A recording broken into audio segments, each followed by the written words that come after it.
Bonjour à tous et bienvenue dans le 12:45, lundi 23 septembre. Voici les titres. Thomas Cook en faillite. Le plus ancien voyagiste du monde, créé en 1841, paie la mauvaise stratégie mise en place ces dernières années. Conséquence, 600 000 vacanciers, dont 10 000 Français, devront être rapatriés dans les prochaines semaines. Un procès hors norme, celui du Mediator, qui s'ouvre aujourd'hui à Paris. Il doit durer 6 mois. Les laboratoires Servier et l'Agence du médicament seront face à près de 5 000 victimes. Diabétique à l'origine de centaines de morts. Nous serons en direct sur place. Vous êtes inspirant et vous nous démontrez que tout est possible. Emmanuel Macron a salué la performance des gamers français qui ont réussi à lever 3,5 millions d'euros au profit de l'Institut Pasteur ce week-end lors de The Event, le marathon annuel du jeu vidéo. Les applis pour acheter, vendre ou échanger des vêtements d'occasion rencontrent un succès sans précédent et cela s'explique notamment par un changement des modes de consommation, mais il y a parfois des bugs, vous verrez. Enfin, ils ont signé un des tubes de l'été, Señorita, Camila Cabello et Shawn Mendes, un duo qui a vu naître un couple, de quoi enflammer les fans des deux artistes. C'est le plus ancien voyagiste du monde qui vient donc de se déclarer en faillite. Le Britannique Thomas Cook affiche une dette de près de 2 milliards d'euros. Résultat, 600 000 clients en vacances devront être rapatriés, parmi eux 10 000 Français. C'est la plus grande opération de rapatriement de l'histoire. Jérémy Moreau. Que ce soit à l'aéroport de New York, à celui de Minorque ou de Majorque, tous les deux aux Baléares, une même question préoccupe tous ces touristes. Vont-ils pouvoir rentrer chez eux? Je suis très anxieuse. Je ne sais pas comment je vais pouvoir rentrer à Glasgow. Personne ne nous a téléphoné ou prévenu par mail. Nous avons tout découvert à l'aéroport. C'est un cauchemar, c'est très stressant. On n'avait vraiment pas besoin de ça avant de rentrer chez nous. Les autorités doivent rapatrier près de 600 000 touristes dans le monde, dont 150 000 rien qu'au Royaume-Uni. L'autorité de l'aviation civile britannique a donc lancé l'opération Matterhorn, nom d'une campagne aérienne menée lors de la Deuxième Guerre mondiale, et pour cause. C'est le rapatriement le plus important depuis la Deuxième Guerre mondiale. Plus de 40 appareils sont déjà en position pour partir dans les prochaines heures. Ironie de l'histoire, alors que le Royaume-Uni est en plein Brexit, c'est une directive européenne qui permet de rapatrier gratuitement les touristes. Mais seuls ceux bénéficiant d'un voyage organisé Thomas Cook sont concernés. Ils peuvent profiter de leur séjour jusqu'au bout, leur retour sera organisé sur une autre compagnie. Les vacanciers ayant acheté un vol simple doivent tenter de demander un remboursement à leur assureur ou leur fournisseur de carte de crédit. Quant à ceux qui voulaient partir, ils peuvent aussi demander un remboursement ou une solution de repli. Ce matin à Marseille, plusieurs clients se sont donc précipités dès l'ouverture dans une agence Thomas Cook. François est censé décoller mercredi pour Punta Cana avec sa compagne. Coût du voyage, 2100 €. J'attends d'en savoir plus. Est-ce que je pars, est-ce que je pars pas, est-ce qu'on est remboursé de suite, est-ce qu'on n'est pas remboursé? Là, le but, c'est que on a mis les économies dedans, c'est qu'on soit remboursé le plus rapidement possible pour pouvoir trouver une solution bis, quoi. Près de 10 000 Français sont actuellement concernés par les problèmes de Thomas Cook. La filiale française a mis en place un numéro d'urgence. Elle recommande à ses clients devant partir lundi de ne pas se présenter au départ afin d'éviter davantage de difficultés. Cette faillite intervient paradoxalement dans un secteur du voyage qui se porte plutôt bien. Thomas Cook, qui existait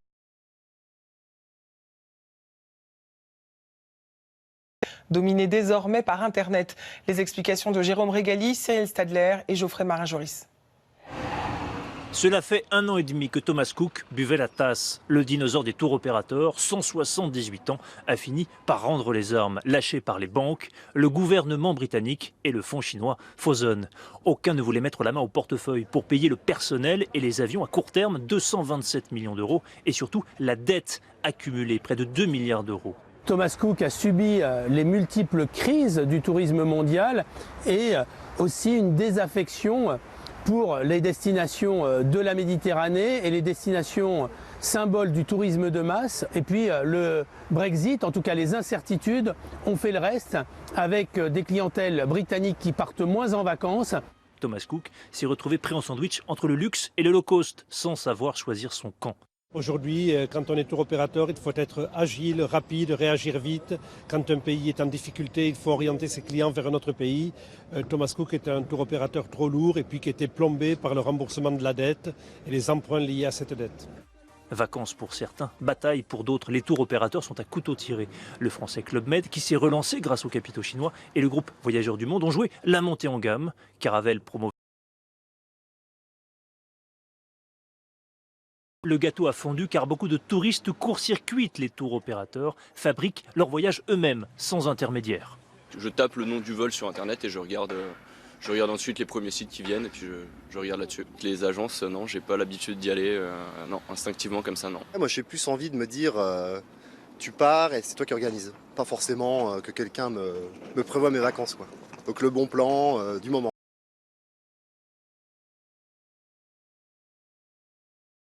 Reste sur un fil, du risque terroriste à la baisse du pouvoir d'achat. Le tourisme est le premier baromètre de l'ère du temps et de la confiance du consommateur. La justice au chevet des Glazures et de XL Airways, l'avenir des deux compagnies aériennes françaises en crise, se joue aujourd'hui devant la justice. À Évry, le tribunal de commerce examine les offres de reprise des Glazures, tandis qu'à Bobigny, XL Airways demande son placement en redressement judiciaire. Sur les rails, il faudra s'armer de patience dès ce soir 20h jusqu'à demain soir. Les cheminots sont en grève pour exprimer leur désaccord sur la réforme des retraites. La SNCF a annoncé ses prévisions de trafic. 2 trains intercités sur 5, 3 TER sur 5 et un Transilien sur 2 circuleront en moyenne. Les TGV devraient être peu touchés. Je vous le disais en titre, c'est un procès hors norme qui s'ouvre aujourd'hui à Paris, celui du Mediator, un antidiabétique souvent prescrit comme coupe-faim, mais qui causait de graves conséquences cardiaques. Il est responsable d'au moins 500 morts en 30 ans de commercialisation. Des milliers de personnes souffrent au quotidien de séquelles. Mise en cause, les laboratoires Servier, mais aussi l'Agence du médicament. Jérôme Régali, Florian Cristini Tadei et Marie Meyer. C'est un procès qui l'attend depuis 10 ans. À 2 heures de l'ouverture, Gaëtan Régnard, 63 ans, nous confie ses attentes. Je leur en veux, pas qu'à Servier, pas qu'au laboratoire Servier.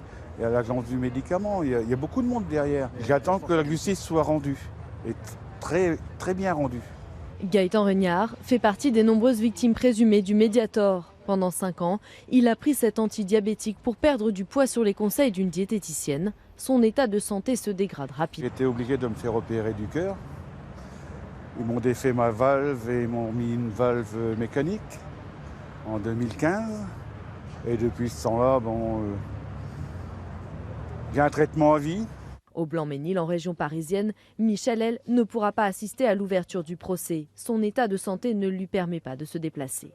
Cette retraitée a été opérée en 2010 d'une valvulopathie, une maladie des valves cardiaques, après avoir pris du Mediator pendant 2 ans. Je ne peux plus sortir. Je reste ici, ma terrasse, mon jardin. Quand je sors, s'il y a du vent, je ne peux pas sortir. S'il fait froid, je ne peux pas sortir. Je ne fais plus de courses, plus rien. Ma vie, elle est finie. Une vie brisée, comme l'a été celle de la mère de Ludovic. Sous Mediator pendant 20 ans, elle décède en 2011 à l'âge de 63 ans. La famille a décidé de refuser l'indemnisation proposée par le laboratoire Servier jusqu'à 92 000 € en échange du retrait de leur plainte. Il fallait qu'on aille au procès pour la mémoire de ma mère, tout simplement.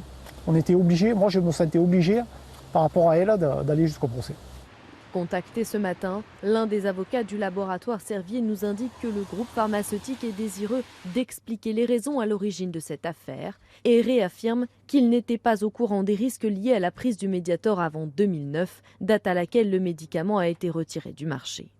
Le laboratoire qui conteste les infractions de tromperie et homicides et blessures involontaires. Et nous retrouvons en direct du Palais de Justice de Paris Diane Douzillet. Diane, c'est donc un procès hors norme dont les chiffres donnent le tournis.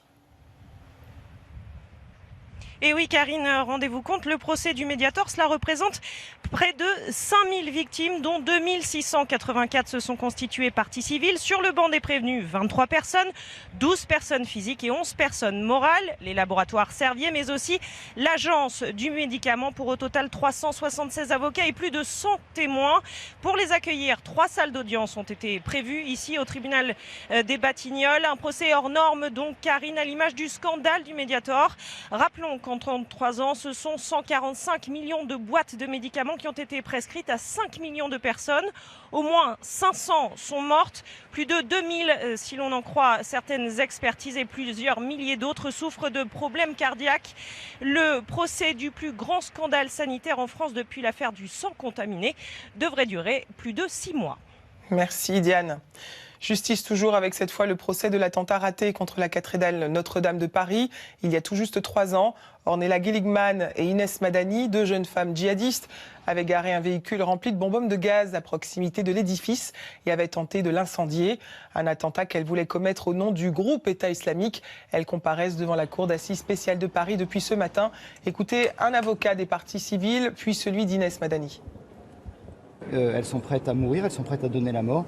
C'est assez choquant de la part de jeunes femmes qui sont nées en France, qui sont allées à l'école française et qui prennent les armes contre leur pays. Ça a quelque chose de vraiment très choquant. Donc c'est un procès qui est important. Elle est intimidée, évidemment. C'est très impressionnant d'être jugée par une cour d'assises, mais assez confiante parce qu'elle croit à la possibilité d'un procès juste et sans excès. Voilà.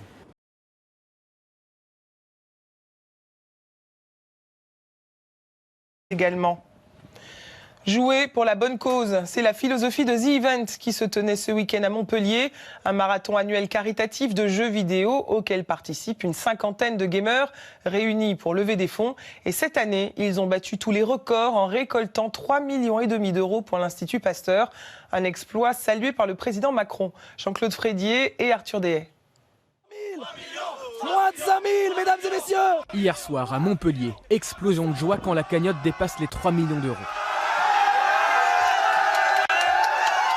Ils atteindront même les 3,5 millions après 50 heures d'efforts. Un marathon caritatif commencé vendredi. Donc je déclare The Event 2019 ouvert et vous pouvez aller live, à vos lives prêts, streamer. Adrien Nougaret, dit Zerator, l'organisateur de l'événement, déploie ses troupes de streamers. Streamer, c'est diffuser en ligne en direct ses parties de jeux vidéo. Zerator a réuni des gamers très populaires comme Mister MV. 2000 balles! Voilà. Mais aussi des youtubeurs comme Antoine Daniel et Squeezie. Quoi?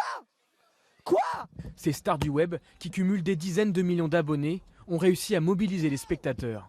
Florian, 5 000 €! Des dons récoltés pour l'Institut Pasteur. C'est une collecte colossale, ça représente 10% de la collecte qu'on fait auprès des particuliers habituellement tous les ans. Et cette communauté, extrêmement reliée, extrêmement communicante, pas du tout isolée dans sa chambre, a produit une performance de générosité. Le Téléthon version jeu vidéo, un concept inventé aux États-Unis il y a moins de 10 ans. The Event est son adaptation française. Après avoir réuni 500 000 € pour la Croix-Rouge, 1 million pour Médecins sans frontières, les streamers français réalisent cette fois un record mondial, salué par Emmanuel Macron cette nuit sur Twitter. Vous êtes inspirants et vous nous démontrez que tout est possible pour soutenir une cause pour laquelle on croit. Bravo.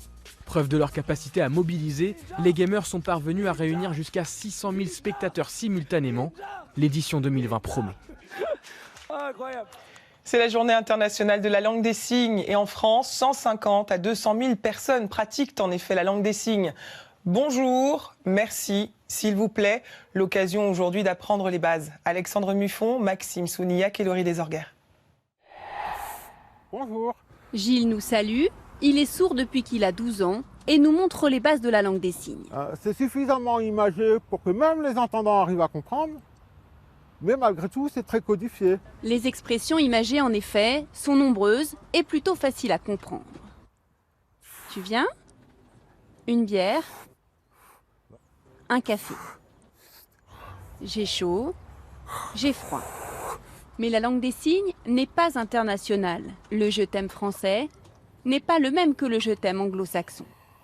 À l'américaine, je t'aime, il est discret. I, L. Love, Y, you. La langue des signes est pratiquée par 150 000 personnes en France et pas que par les sourds. Des formations incitent les futurs parents à apprendre la langue des signes à leur bébé. Et le bisou, dodo. Bonne nuit. L'enfant, il est valorisé parce qu'il est au centre de la relation. Si l'enfant dit qu'il en veut encore et qu'il veut un gâteau et qu'il en veut encore, par exemple, on ne va pas être dans « tu pleures et du coup, qu'est-ce qui se passe ?»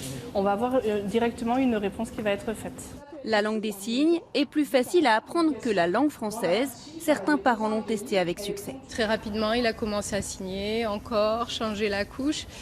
Et c'est vrai que ça change quand même le quotidien, de pouvoir le comprendre un petit peu. Et aussi, c'est hyper marrant de pouvoir échanger beaucoup plus tôt avec son bébé. Des gestes simples qui changent tout et approfondissent le lien avec tous ceux que l'on a parfois du mal à comprendre. Nous sommes officiellement en automne. Nous avons changé de saison ce matin sur les coups de 9h, 50 minutes et 10 secondes précisément. C'est ce qu'on appelle l'équinoxe d'automne. Mais alors, précisément, qu'est-ce que c'est? Eh bien, c'est le moment de l'année où le jour et la nuit font exactement la même durée partout sur la planète. Cela signifie que le soleil est aligné sur l'axe de l'équateur. Ce phénomène intervient 2 fois dans l'année, au passage à l'automne donc, mais aussi au printemps, à ne pas confondre avec le solstice d'été, le jour le plus long, et le solstice d'hiver, le jour le plus court. Alors, quelles sont les conséquences du passage à l'automne? Eh bien, nos journées vont continuer à raccourcir. À partir d'aujourd'hui, nous allons perdre 4 minutes d'ensoleillement chaque jour jusqu'au 22 décembre, date du solstice d'hiver. Comme il fera nuit plus tôt, nous passerons à l'heure d'hiver pour adapter nos journées au soleil. Ce sera dans la nuit du 26 au 27 octobre. Il faudra reculer votre montre d'1 heure. En attendant, l'automne ne semble pas vraiment motiver les Français. 57% d'entre eux disent ne pas avoir le moral et 60% estiment qu'ils ont moins d'énergie en cette saison. Vinted, vestiaire collective, vide dressing, quelques-unes des applis spécialisées dans l'achat et la revente de vêtements d'occasion qui rencontrent un immense succès depuis quelques années.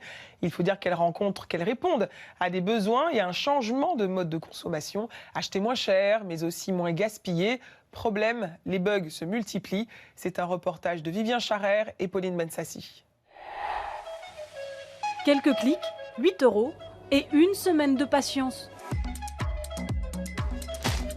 C'est tout ce qu'il a fallu à Marie pour s'offrir ce pull d'occasion. Je le trouve très bien, il correspond à ce que j'attendais, il a une bonne matière, il a l'air pas abîmé du tout, donc c'est ce que je voulais.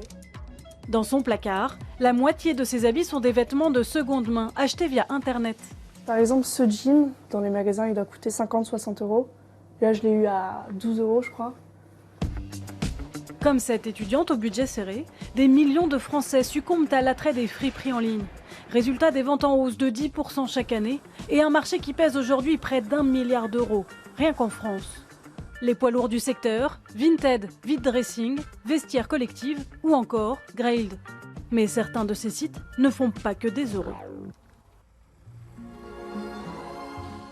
À Voiron, dans les Alpes, Géraldine poste régulièrement des annonces pour vendre toutes sortes de biens. Donc là, j'ai une petite veste qui est en ce moment en vente sur Vinted, qui est neuve. Il y a l'étiquette qui est encore... Il y a des petites robes, il y a une petite doudoune. Cette quadragénaire a aussi mis en vente ses bijoux. Donc c'est des petits bijoux en fait qui s'adaptent sur des bracelets. Donc bon, ça s'appelle des charmes. Mais une autre utilisatrice l'a accusée de vendre des contrefaçons.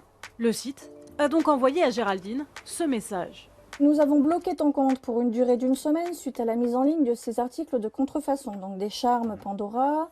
Voilà, les articles de cette liste seront supprimés de notre plateforme. Donc en fait, ils prennent même pas contact pour nous poser des questions. Tout de suite, c'était supprimé.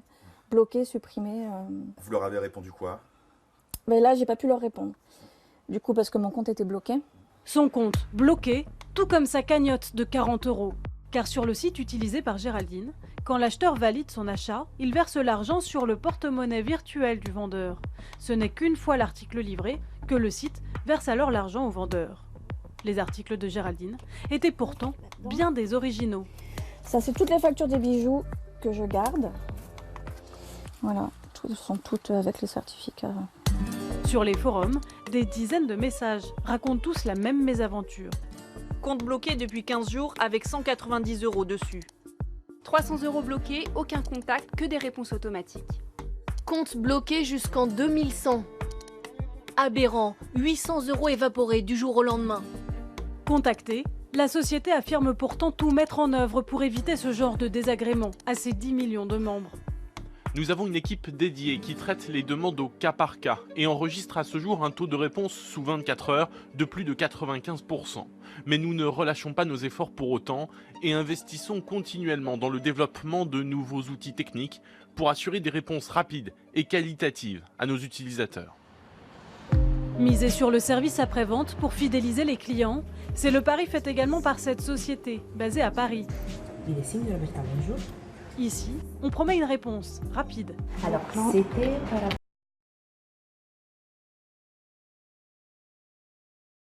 Un comité de résolution des conflits a été mis en place. On se voit pour le comité? Oui. Toutes les semaines, Jonathan Bensadoun, responsable du service client, et May Berthelot du service juridique, jouent les juges de paix. Alors, on a 3 dossiers aujourd'hui. Donc le premier, c'est un portefeuille Lancel, on l'a reçu hier. L'acheteur a indiqué qu'il avait reçu un article qui n'était pas en cuir et le vendeur décrivait que c'était du cuir de bûche, très bon état, valeur de 360 €. Un rapide examen suffit à Mai pour se décider. Et donc, vu des finitions, la teinture de tranche, etc. Bon, il n'y a pas de sujet, il est en cuir. Ok, donc c'est tranché en faveur du vendeur. Tranché en faveur du Le vendeur. vendeur conserve son paiement et l'acheteur, on lui renvoie l'article. Et ben oui, l'acheteur du coup va récupérer l'article à ses frais. Mais parfois, les investigations doivent aller un peu plus loin. Comme pour cette marinière vendue comme une pièce de la collection Printemps 2018 d'une célèbre marque de prêt-à-porter. Mais l'acheteuse a un doute sur le produit. Donc en fait, elle s'est inquiétée qu'il n'y ait pas d'étiquette de marque. Un doute rapidement partagé par Mai. Ce serait pas un article promotionnel, ça, qui avait été offert dans un magazine? Quelques recherches sur internet suffisent à confirmer cette intuition. Ah bah tiens, là, le deuxième photo. Celui-là? Ouais. Ah bah c'est ça. Donc effectivement, on va trancher en faveur de l'acheteur. Et pour faire passer la pilule auprès du vendeur, l'équipe va devoir faire preuve de pédagogie. Quand on tranche, on est transparent avec le client, on explique pourquoi, les raisons pour lesquelles on a plutôt tranché en la faveur de l'acheteur ou plutôt en la faveur du vendeur. Et s'il veut le remettre en vente, bah, il doit remettre sa description D'accord, en disant à jour. maintenant c'est à vous dire. Voilà. À ce jour, le site affiche 1,5 million d'utilisateurs et un taux de satisfaction de 77%. À Paris, Marie continue d'acheter et de vendre ses vêtements. Ok. Chaque mois, elle gagne ainsi entre 30 et 40 €. Dans les Alpes, le compte de Géraldine a finalement été débloqué sans explication. Elle a pu récupérer son argent, mais a quasiment cessé ses ventes. L'an dernier pourtant, celles-ci lui ont rapporté en moyenne 160 € par mois. Les ventes de biens d'occasion ne sont pas taxées, à condition de rester occasionnelles. Néanmoins, depuis cette année, une nouvelle loi oblige les plateformes à signaler à l'administration fiscale toute personne ayant effectué plus de 20 transactions et gagné plus de 3 000 € dans l'année, charge ensuite à Bercy de déterminer si ces échanges relèvent de ventes entre particuliers ou d'un réel commerce.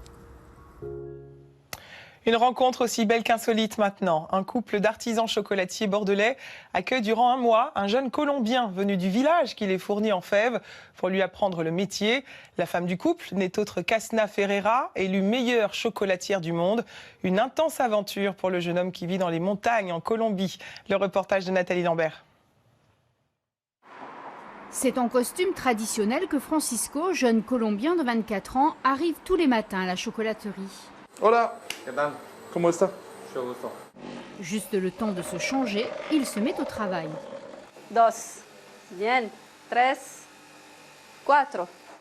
Sous le regard bienveillant d'Asna, artisan chocolatière bordelaise, il crée un moule de bonbons au chocolat. Il s'en sort bien. Après, c'est juste, il n'a pas encore l'habitude de tenir le triangle. Il faut que ce soit comme une deuxième main. C'est ce que j'ai essayé de lui expliquer aussi hier. Donc, il faut le temps. Enrobage, ganache, avec Asna, l'élève apprend toutes les techniques de base. C'est impressionnant, ce chocolat a une saveur naturelle de cacao. Puis viennent les arômes de banane. S'il parle comme un expert, c'est que Francisco est un spécialiste du cacao. Sa tribu, les Arhuacos, exploite 8 hectares de cacaoyers en Colombie. En revanche, les Indiens ne savent pas transformer la fève en chocolat. C'est à l'occasion d'un voyage qu'Asna et son mari les ont rencontrés et ont décidé de partager leur savoir-faire. Le cacao coule dans ses veines, il est très curieux, très intéressé et il met son nez partout et c'est tant mieux, c'est réellement ce que j'attendais au niveau d'un apprenti. Je n'attendais pas quelqu'un qui reste dans son coin. C'est donc à 8000 km de chez lui que Francisco est venu apprendre le métier. Je veux enseigner et montrer l'importance du cacao et de bien consommer le chocolat. Dans 15 jours, Francisco retourne chez lui avec un projet en tête, ouvrir une chocolaterie dans son village. Le PSG à l'arraché. Hier soir, les Parisiens se sont imposés dans les dernières minutes à Lyon 1-0. Neymar, déjà buteur décisif lors de la précédente journée de Ligue 1 face à Strasbourg, a forcé la décision sur un nouvel exploit individuel en se faufilant dans la défense lyonnaise et en inscrivant le but de la victoire. Résultat, au classement, le PSG conserve sa première place devant Angers, Nice, Rennes et Marseille. L'hommage des internautes à la créatrice décédée de Petit Ours Brun et une demande en mariage tragique. C'est la Minute Web de Pascal Melconian. Ce devait être le plus beau jour de leur vie, ce fut le plus tragique. Cet Américain s'est noyé en demandant sa compagne en mariage lors d'un séjour en Tanzanie. C'est pour rendre hommage à son fiancé disparu qu'elle a tenu à rendre publique cette vidéo sur Facebook. Steven et Kenesha séjournaient dans ce bungalow avec chambre sous-marine. Sans bouteille d'oxygène, le jeune homme a manqué d'air pour regagner la surface. Tristesse chez les lecteurs de Petit Ours Brun. Claude Lebrun, l'auteur à l'origine de ce personnage bien connu des parents et des enfants, est décédé samedi à l'âge de 90 ans. Cette professeure de lettres à Rennes avait écrit une 60aine de livres mettant en scène l'Ursidé, né dans les années 70. Un succès en librairie et en vidéo. Oh tiens, voilà quelqu'un. De nombreux épisodes du dessin animé disponible sur YouTube dépassent très largement le million de vues. C'est l'image qui restera probablement de l'invasion prévue de la zone 51. Derrière ce journaliste, un jeune homme effectue le Naruto Run, du nom du héros d'un manga. Et il n'était pas le seul à participer à ce phénomène d'internet qui accourt depuis plusieurs années déjà. Une tendance bon enfant qui n'est pas près de s'arrêter. Aujourd'hui, l'acteur Jack Black se lance sur son compte Instagram. Señorita, le tube signé Camila Cabello et Shawn Mendes. Les deux artistes ont chanté en duo l'une des plus jolies romances de l'été avant d'annoncer qu'ils vivaient dans l'intimité, eux aussi, une belle histoire d'amour. Un couple qui emballe la planète People et leurs fans. Victor Bastard et Ingrid Carré. D'un côté, Camila Cabello, une jolie fille de 22 ans, au déhanché sensuel, tout droit venue de Cuba. De l'autre, Shawn Mendes, un Canadien de 21 ans, très sexy. Alors, comme une évidence, quand les deux se retrouvent en juin dernier pour un clip, c'est chaud. Même pendant les répétitions, seul au monde, la température monte. Inévitable, la romance commence et la fiction rejoint la réalité. Les deux sont en couple. Alors au début, les tourtereaux jouent avec les paparazzis, se cachent avec des masques, puis suggèrent en live pour le plus grand plaisir des fans. Bingo, depuis l'annonce de leur relation, le chanteur a gagné plus de 8 millions d'abonnés sur Instagram, 7 millions pour Camila. Le clip, lui, culmine aujourd'hui à 626 millions de vues sur YouTube. Trop beau pour être vrai? Véritable relation amoureuse ou le buzz de deux jeunes qui se connaissent depuis plusieurs années? Le couple divise. Ils sont vraiment ensemble, ils vont bien ensemble, ils sont tous les deux... Ils sont beaux, et plutôt une technique pour faire du buzz. Pour le buzz, ils n'ont pas besoin de ça. Non, ouais. S'ils auraient voulu, ils auraient trouvé quelque chose d'autre. Peut-être que c'est des bons acteurs. Pour stopper les rumeurs, rien de tel qu'un baiser langoureux. A priori pas suffisant, les amoureux doivent encore se justifier.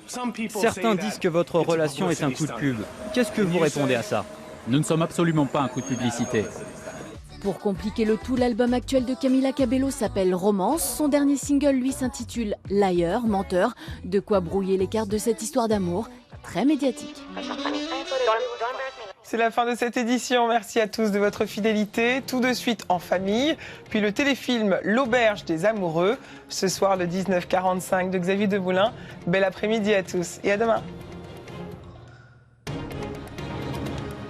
Retrouvez l'actualité 24h sur 24 sur m6info.fr.